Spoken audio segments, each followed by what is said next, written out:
pourrait se demander pourquoi écrire un bouquin sur la Colombie. Pourquoi est-ce qu'un gamin, un campesino, un paysan, comme on dit dans les campagnes, 15 ans, 16 ans, d'un seul coup, troque sa charrue et ses bœufs pour une kalachnikov et un uniforme vert olive?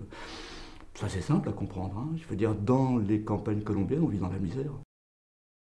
Tout naturellement, vous voyez passer les guerrilleros, qui vous parlent de la lutte, qui vous parlent de changer le monde, qui vous parlent de changer la Colombie, de transformer la Colombie. Et c'est quasiment un acte culturel. Il ne faut pas oublier que cette guérilla, les FARC, est née en 1964.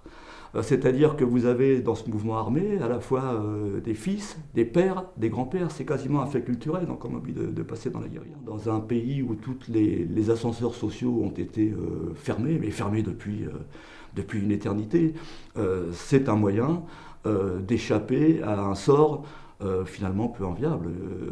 Il faut, pour comprendre la guérilla, je dis bien comprendre, je ne dis pas justifier, il est évident que dans les méthodes des FARC, certaines sont tout à fait condamnables, sont condamnées, hein, violent le droit humanitaire international, mais on ne peut pas juger sans essayer de comprendre. C'est une métaphore sur la Colombie, c'est-à-dire sur ce conflit dont la principale victime est la population civile. La guérilla est née d'un mouvement social, d'injustice profonde. La Colombie est un des pays les plus inégalitaires d'Amérique latine. Et les paramilitaires, de leur côté, correspondent à ce qu'on appelle le terrorisme d'État. C'est-à-dire qu'en sous-main, derrière les paramilitaires, se tiennent l'armée, se tiennent les gens de pouvoir en Colombie, se tient l'oligarchie.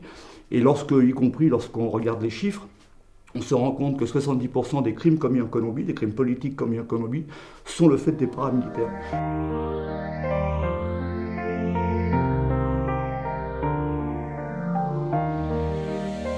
Ce livre a aussi pour objectif non seulement de plaider pour la paix, d'une certaine manière, même s'il est très violent, mais ce livre a pour objectif d'expliquer à quel point il est difficile pour l'opposition colombienne d'exister démocratiquement dans un pays où le pouvoir en place n'a jamais toléré aucune opposition. Les FARC et le ELN, l'Armée de Libération Nationale, sont les dernières guérillas d'Amérique latine.